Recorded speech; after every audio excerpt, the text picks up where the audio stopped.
señoras consejeras, señorías, buenos días a todos y a todas. Dijo Milan Kundera que la cultura es la memoria de un pueblo, la conciencia colectiva de la continuidad histórica, del modo de pensar y de vivir. Eso es la cultura para un pueblo, su identidad, lo que realmente encierra su razón de ser. Porque un pueblo sin cultura es un pueblo muerto, un pueblo moralmente intimidado. La cultura es sin duda un bien común, pero también un derecho y también es un recurso. Perdón, que no estoy muy centrada. No habrá marca España si no apoyamos... No, sí.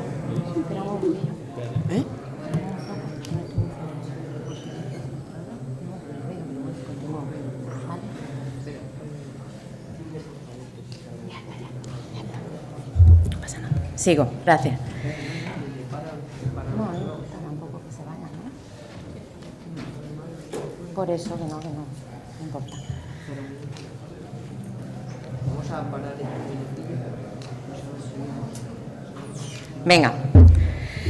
Como decía, no habrá marca España si no apoyamos a las artes en este país, porque algo de nuestra identidad como sociedad muere cada vez que un creador se ve obligado a dejar de crear en este país. Que la relación entre la cultura y el Partido Popular es cuanto menos tormentosa es algo más que una evidencia. El mundo de la cultura, crítico por definición, también lo ha sido con unos gobiernos, los del Partido Popular, que no han sabido o no han querido entender que la crítica a la guerra, a los recortes o a la gestión de una catástrofe ambiental no es algo contra un partido concreto, no es una batalla entre el arte y el Partido Popular, es el ejercicio casi obligado de aquellos que sostienen en buena parte el pensamiento crítico de una sociedad. La Asamblea General de las Naciones Unidas reconoció en diciembre de 2013 el papel de la cultura como un facilitador e impulsor del desarrollo sostenible y solicitó que se prestara en la sociedad civil un reconocimiento explícito al papel de la cultura en la agenda del desarrollo. Mientras que el resto de Europa apoya a la cultura como un sector estratégico de futuro, como un facilitador de ese impulso, mediante el programa Europa Creativa, el Gobierno de España se ha dedicado durante estos últimos años a ahogar su potencial, desmarcándose de esa línea. Las reducciones del gasto público en cultura o inversión, como a nosotros nos gusta llamarlo, han sido la norma. Pero el caso del IVA es especialmente clarificador de todo esto que estamos hablando.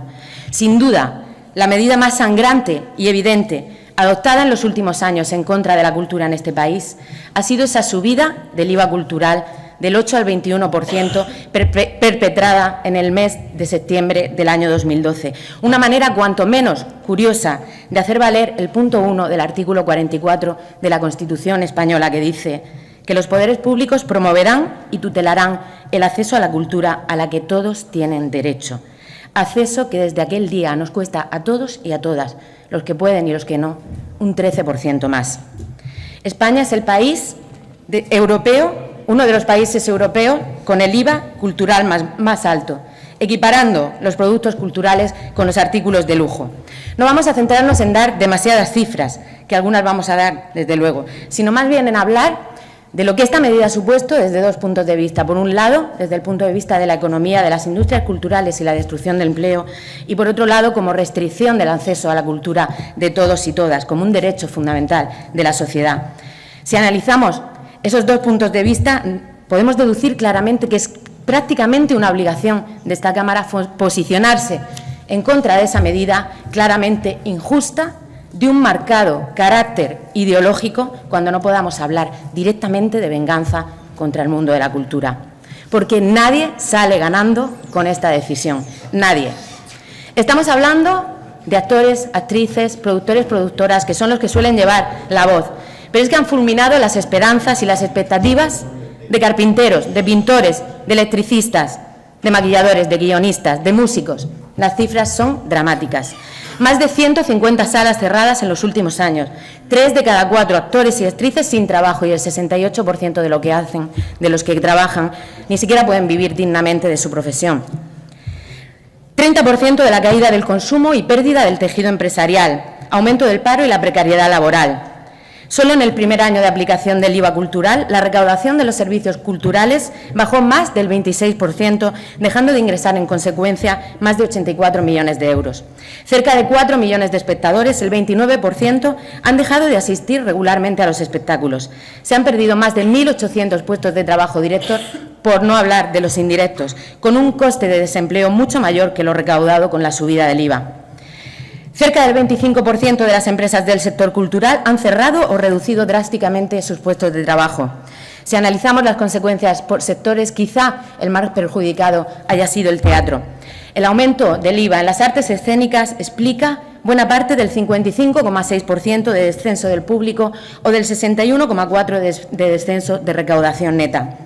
Muchos teatros han optado por mantener sus precios en detrimento de sus ingresos, pero aún así el público se ha reducido, porque el simple hecho de conocer que la cultura se encarece echa para atrás a muchos espectadores potenciales. El cine también ha sufrido los efectos del impuestazo cultural. Desde que entró en vigor este nuevo IVA, se redujo la taquilla. Sí, sé que van a hablar de eso, pero se han perdido 141 pantallas de cine y 17 complejos cinematográficos. Los puestos de trabajo se han reducido en un 13%. Prácticamente todas las artes han perdido entre una tercera y una quinta parte de su público, sus representaciones y su facturación en el último lustro. En definitiva, toda una ruina desde el punto de vista económico. Reconocemos que 2014 supuso una ligera recuperación, sobre todo para el cine y para la venta de música grabada. Todo tiene su explicación. Los grandes datos macroeconómicos que parecen apuntar a una salida de la crisis, aunque no para todos y todas, ni en condiciones de igualdad, animan también al sector. Pero estamos en la misma disyuntiva de siempre, en la que siempre nos meten ustedes. La cultura se aleja de la mayoría. Se está convirtiendo en un artículo de lujo exclusivo para quienes se la pueden permitir. Usted se ríe, pero ¿ha imaginado una de esas familias de clase media o que antes eran de clase media con un sueldo y 2 hijos, por poner tan solo un ejemplo? ¿Han echado cuenta de lo que les supone ir una tarde al teatro o ir una tarde al cine? Pues simplemente la inmensa mayoría de esas familias a día de hoy no se lo pueden pagar. Es cierto que el IVA no es el único. Gracias. Es cierto que el IVA no es el único enemigo de la cultura. La desaparición de un ministerio específico de cultura también influye en todo lo que estamos hablando, algo incomprensible cuando el sector representa el 3,4% del Producto Interior Bruto de este país. Gracias señor. Superior a otros sectores como la pesca, la ganadería o las telecomunicaciones. La falta de iniciativas para frenar la piratería también inciden en la crisis en el sector. En definitiva, ¿todo esto para qué? Podemos preguntarnos. Supuestamente para incrementar la recaudación. Y sí, es cierto, en el primer año de aplicación del IVA cultural, la recaudación subió en 13,3 millones de euros. Pero lo que no dicen es que los ingresos por IRPF, sociedades y seguridad social disminuyeron en 42,3 millones en el sector. Si las administraciones, en definitiva, y en este caso no podemos hablar de otras administraciones que no sean gobernadas por el Partido Popular, no cambian la orientación de las políticas, hundiremos definitivamente a este sector y a esta industria. Porque el Gobierno priorizó un efecto recaudador inmediato sobre un programa económico que incidiera sobre sectores que empujaran al cambio de modelo productivo de una manera sostenible. Priorizó la recaudación a costa de una gran recesión en el mercado cultural, porque no solo ha bajado el consumo, sino también el empleo y el volumen de actividad económica. Y lo que es aún más triste, han buscado aumentar la recaudación en los sectores que consideran menos afines, menos dañinos para sus intereses electoralistas. Si a estas erráticas políticas culturales del Partido Popular le sumamos las que se han venido haciendo en la región de Murcia, pues el panorama ya es absolutamente desolador.